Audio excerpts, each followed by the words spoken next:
ஹரே கிருஷ்ணா ஹரே கிருஷ்ணா கிருஷ்ணா கிருஷ்ணா ஹரே ஹரே, ஹரே ராமா ராம ராம ஹரே ஹரே. குட்டி கதைகள் 466. இங்கு மார்க்கண்டேயர் கதை காண்போம்.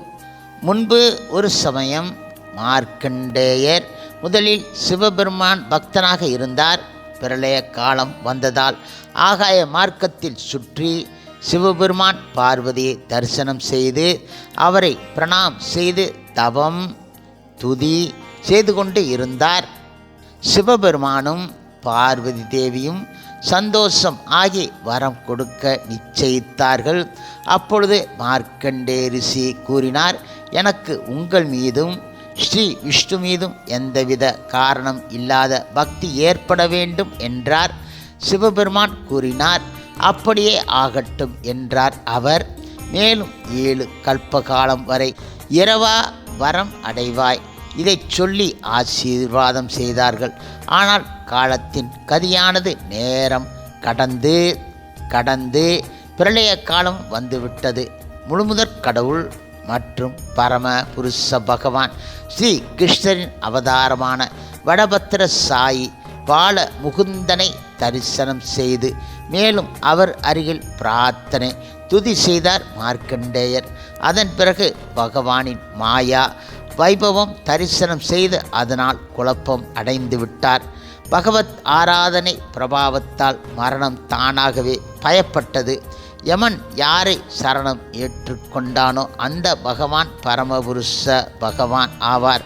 மார்க்கண்டேய புராணத்தில் கூறப்பட்டு இருக்கின்றது, சிவபெருமான் ஆசீர்வாதம் கிடைத்தால் குறிப்பிட்ட மரண நாளிலே எருமை வாகனமாக உடைய யம தர்மராஜா மார்க்கண்டேயரை யமலோகம் கொண்டு செல்வதற்காக வந்துவிட்டார்.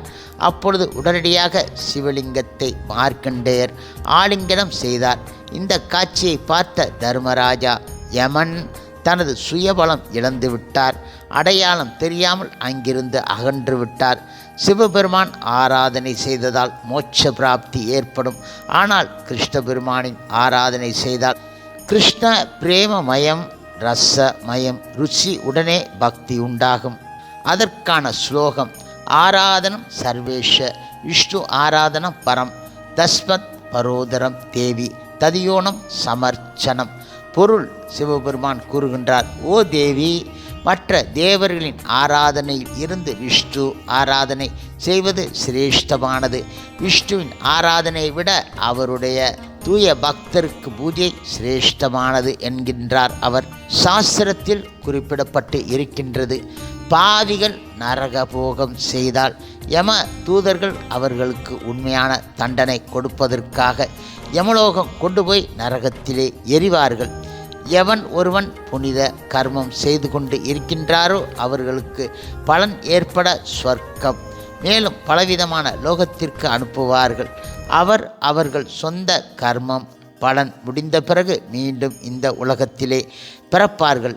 பிறந்த பிறகு சொந்த காரியங்கள் ஏற்ப கர்மம் செய்து கொண்டு இருப்பார்கள். பாவிகள் பாவ காரியங்களை பயங்கரமாக கெட்ட ஆசையோடு அறிவில்லாத சூன்ய நிலையில், அதாவது விளக்கின் வெளிச்சத்தில் விழும் விட்டில் பூச்சிகள் போல் ஆவார்கள்.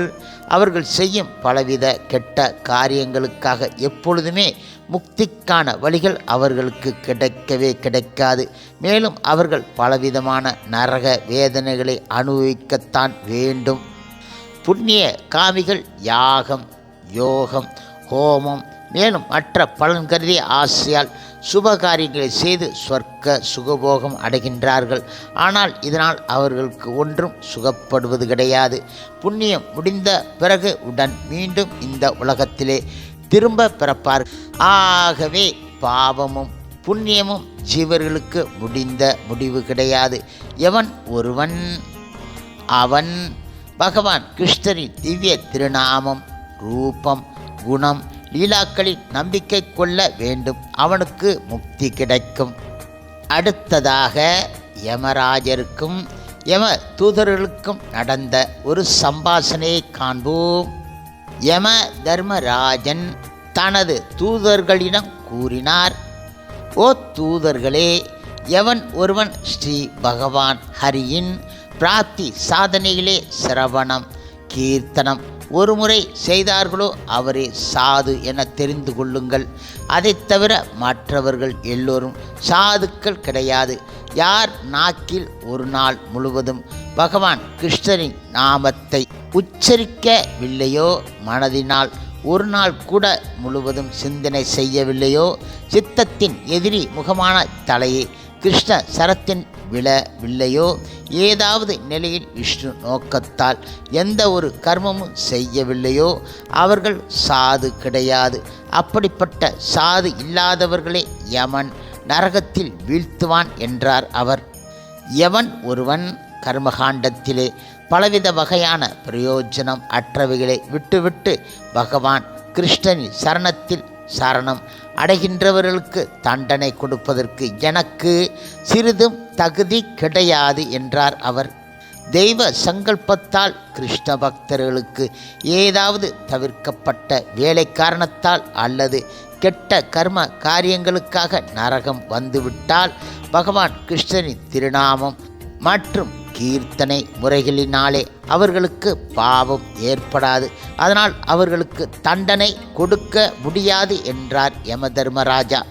மேலும் தனது தூதர்களிடம் அவர் கூறினார், பகவான் கிருஷ்ணன் சேவை செய்யும் நோக்கத்தால் ஏதாவது காரியங்கள் செய்தால் அதை சாதாரண விதிக்கு ஏற்ப கெட்டதாக இருந்தாலும் பாவம் கிடையாது. அது மிகப்பெரிய தர்மம் ஆகும் என்றார் அவர். மேலும் ஸ்ரீ பகவான் ஹரியின் மீது வெறுப்பு கொண்டு ஏதாவது தர்ம அனுஷ்டானம் செய்தாலும் கூட அது மிகப்பெரிய பாவம்தான். ஆகவே பகவான் ஹரிக்கு எதிரி செய்யும் மக்களுக்கு நானே தண்டனை கொடுப்பவன் ஆவேன். யம தர்மராஜன் ஆகிய நான் தேவர்களுக்கும் வைஷ்ணவர்களுக்கும் வேதனை கொடுக்க முடியாது என்றார் அவர். யார் ஒருவன் ஹரி மீது, அதாவது பகவான் கிருஷ்ணர் மீது சந்தோஷம் கொண்டு அவர்கள் ஹரி தத்துவம் உள்ள விஷயங்கள் தெரிந்தவர்கள், அவர்கள் என் ராஜ்யத்தின் பிரஜைகள் கிடையாது என்றார் யம தர்மராஜா அவர்கள். தனது யம லோகத்தில் இருக்கும் தூதுவர்கள் இடம் இதை கூறி முடித்தார் அவர். ஹரே கிருஷ்ணா கிருஷ்ணா கிருஷ்ணா ஹரே ஹரே, ஹரே ராமா ராமா ராமா ஹரே ஹரே. ஸ்ரீல பிரபுபாதரின் சேவையில் இஸ்கான் பக்தர்கள்